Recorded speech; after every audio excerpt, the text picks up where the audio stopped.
The darkness was absolute, cold, silent. Captain Elias Carter opened his eyes, but there was nothing to see, just an empty void stretching in every direction. His breath came fast, heart pounding in his chest. He wasn't in his ship. He wasn't anywhere. Then, faint blue lights flickered to life beneath him, revealing a floating metal platform. The surface was smooth, reflective, but there were no walls, no ceiling, just an endless abyss surrounding him. He pushed himself up, his boots making no sound. Elias? A voice, hoarse and uncertain, broke the silence. He turned. Lieutenant Samara Vega stood a few feet away, her eyes scanning the darkness. More lights flickered, revealing others. His crew, scattered across separate platforms that seemed to stretch infinitely. "Where the hell are we?" Engineer Rook muttered, rubbing his temples. Elias tried to remember. They had been on the Valkyrie, jumping through FTL, heading toward the Andromeda frontier. Then something had gone wrong. A bright flash, a feeling of falling, and now, this. A deep hum vibrated through the air, low and unsettling. Then, from the shadows, figures emerged, dozens of them. Some wore uniforms from the old Terran fleets, others in tattered clothes from centuries past. They were men and women in armor that belonged to forgotten wars, and yet their eyes all held the same look, fear mixed with hopelessness. A man stepped forward, his face lined with age, but his body strong. His uniform was old, a design Elias had only seen in history books. The man studied him for a long moment before speaking. "You're new." Elias straightened. "Who are you? Where are we?" The old officer sighed. A prison outside time itself. Samara frowned. "That's impossible." "No," the man said. "It's worse than impossible. It's real." Elias felt the weight of those words. A prison outside of time? That couldn't be true. And yet, the silence, the cold air, the strange way the platform seemed to float in nothingness. It all felt too real to be a dream. The other prisoners watched from a distance, their faces unreadable.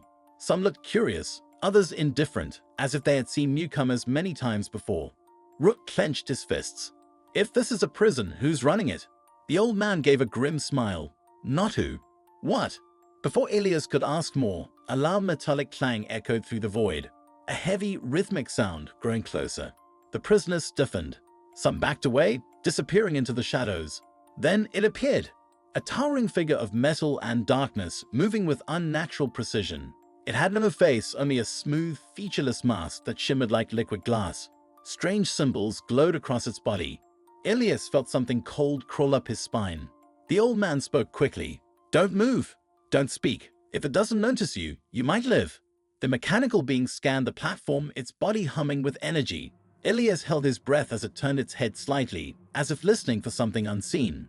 Then, as suddenly as it arrived, it turned and vanished into the darkness. Elias let out a slow breath. What was that?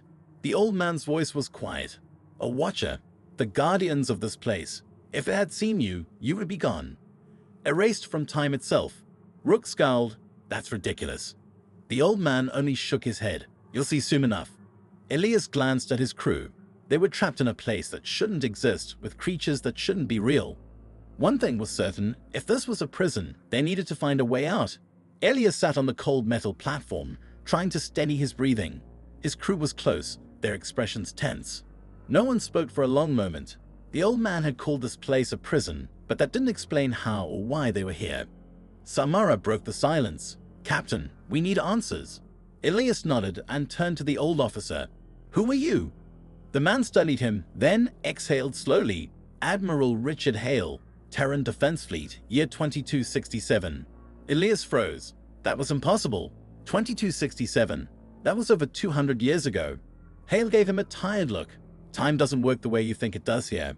The words sent a chill through him. He looked around again at the others. Some wore uniforms that belonged in museums. Others looked even older, like relics of forgotten wars. Rook shook his head. "No, this is some kind of deep space anomaly. A hallucination.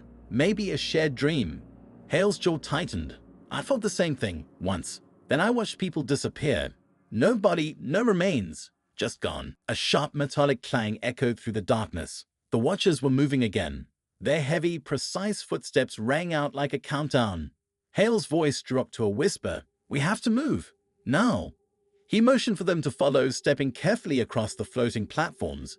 They had no choice but to trust him. The further they went, the stranger the prison became. Floating structures, twisting staircases that led nowhere, doors that opened into pure nothingness. After what felt like hours, Hale led them into a vast chamber, a massive metallic construct with walls covered in glowing blue symbols.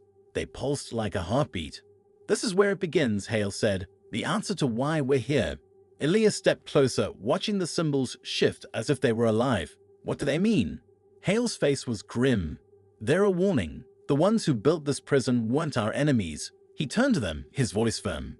"They were afraid of us." Elias stared at Hale, his mind racing. Afraid of us? The idea made no sense. Humanity had fought wars, expanded across the stars. But why would an advanced race, powerful enough to build a prison outside of time itself, fear them? Samara stepped closer, her eyes scanning the pulsing symbols. Afraid of what exactly? Hale exhaled slowly. Of what we would become. A low vibration rippled through the air. The symbols on the walls flickered, shifting like liquid metal. Rook touched one, and it flared bright before retreating like a living thing. "This prison wasn't built to contain criminals," Hale continued. "It was built to stop humanity from evolving beyond control." Elias frowned. "That's insane." "No," Hale said, his voice firm. "It's the truth. The ones who built this, who placed us here, saw something in humanity's future. Something they feared so much that they locked us outside of time itself. We weren't captured. We were removed from history." A deep hum echoed through the chamber. The symbols brightened, forming patterns. Then suddenly an image appeared, a vision of Earth, its sky burning with golden fire. Fleets of unknown ships filled the void, and at the center of it all, a human figure stood surrounded by swirling energy. The image vanished. Elias turned to Hale. "What was that?" Hale's face was grim. A glimpse of the future, or a future that never happened. Before Elias could respond, a distant metallic clang sent a shiver down his spine. "The Watchers have found them. We have to go now," Hale said. "Already moving." Elias hesitated only a second before following. Questions could wait. Right now, survival came first. Elias ran, his breath sharp in his chest. The sound of heavy metallic footsteps echoed behind them, steady, unhurried, but inescapable. The Watchers didn't need to rush. They had all the time in existence. The glowing pathways beneath their feet shifted as they moved, leading them deeper into the prison's labyrinth. The strange symbols on the walls pulsed faster, as if sensing the approaching danger. "This way," Hale barked, leading them through a jagged opening in the metal walls. They emerged into a massive chamber, unlike anything they had seen before. The air felt heavier here, charged with something unnatural. At the center of the chamber, a towering monolith stood, smooth, black, and pulsing with a golden light. The moment Elias saw it, his body tensed. It felt wrong. "What the hell is that?" Rook muttered, gripping his sidearm. Hale's voice was quiet. "The core of this place, the prison's heart." Samara stepped closer, eyes narrowing. "This thing controls the prison?" Hale nodded. "It doesn't just control it, it is the prison. A machine, an entity, a lock on time itself. Destroy it, and this whole place collapses." Elias felt the weight of the words. If they could take this thing down, they might finally escape. But something about it made his skin crawl. Before he could speak, the golden light of the monolith shifted. A voice echoed through the chamber. Deep, hollow, not human. "Escape is not permitted." The air turned electric. From the darkness, the Watchers stepped forward, dozens of them. Their featureless faces glowed with unreadable symbols. They had been found. Hale's hand went to his weapon. "No more running, we fight." Elias clenched his fists. If this was humanity's last stand, they weren't going down without a fight. Elias ran, his breath sharp in his chest. The sound of heavy metallic footsteps echoed behind them, steady, unhurried, but inescapable. The Watchers didn't need to rush. They had all the time in existence. The glowing pathways beneath their feet shifted as they moved, leading them deeper into the prison's labyrinth. The strange symbols on the walls pulsed faster, as if sensing the approaching danger. "This way," Hale barked, leading them through a jagged opening in the metal walls. They emerged into a massive chamber, unlike anything they had seen before. The air felt heavier here, charged with something unnatural. At the center of the chamber, a towering monolith stood, smooth, black, and pulsing with a golden light. The moment Elias saw it, his body tensed. It felt wrong. "What the hell is that?" Rook muttered, gripping his sidearm. Hale's voice was quiet. "The core of this place, the prison's heart." Samara stepped closer, eyes narrowing. "This thing controls the prison." Hale nodded. It doesn't just control it, it is the prison. A machine, an entity, a lock on time itself. Destroy it, and this whole place collapses.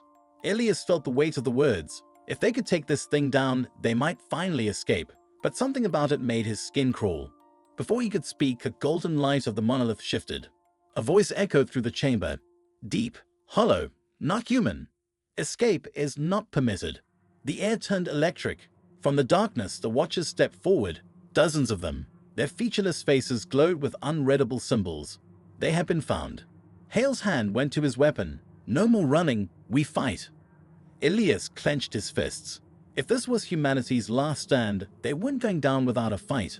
The first shot rang out like thunder. A bolt of blue energy slammed into the nearest watcher, sending a ripple through its metallic form.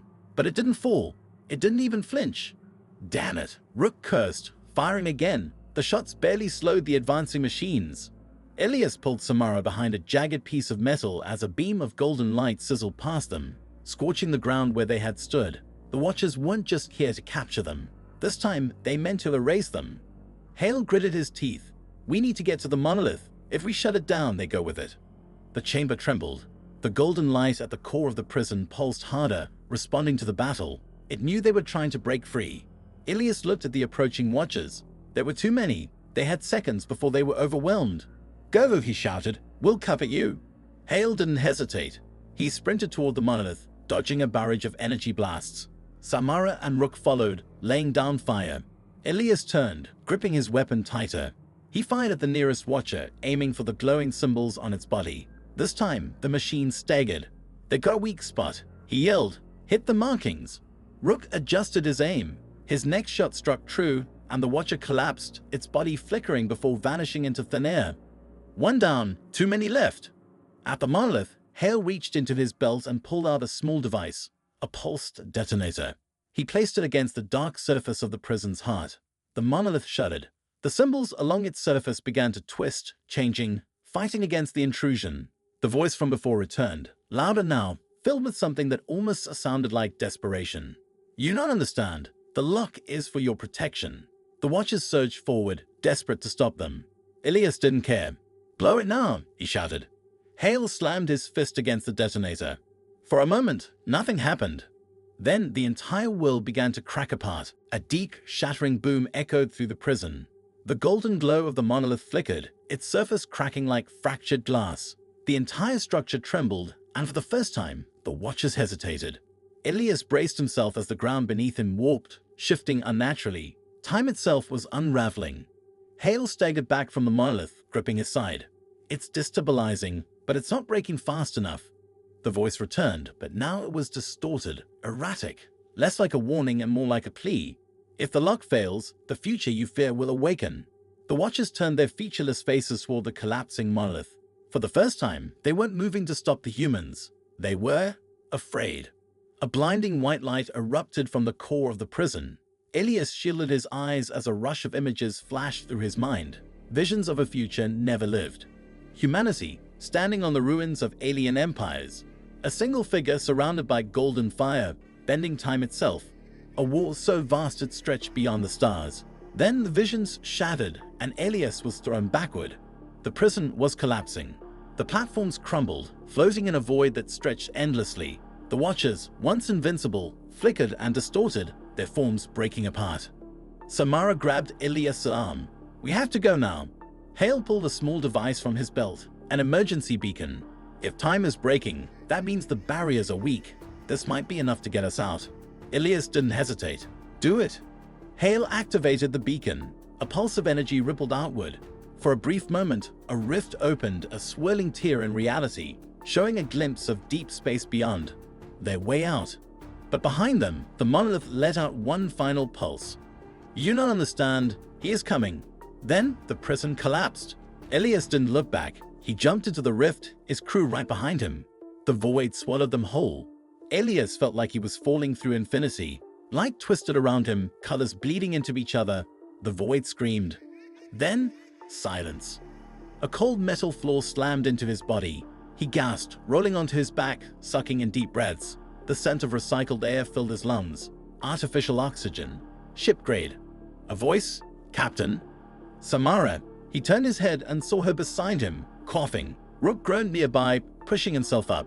Hale stood at the center of the room, gripping the emergency beacon. It flickered in his hand, its charge spent. They were back.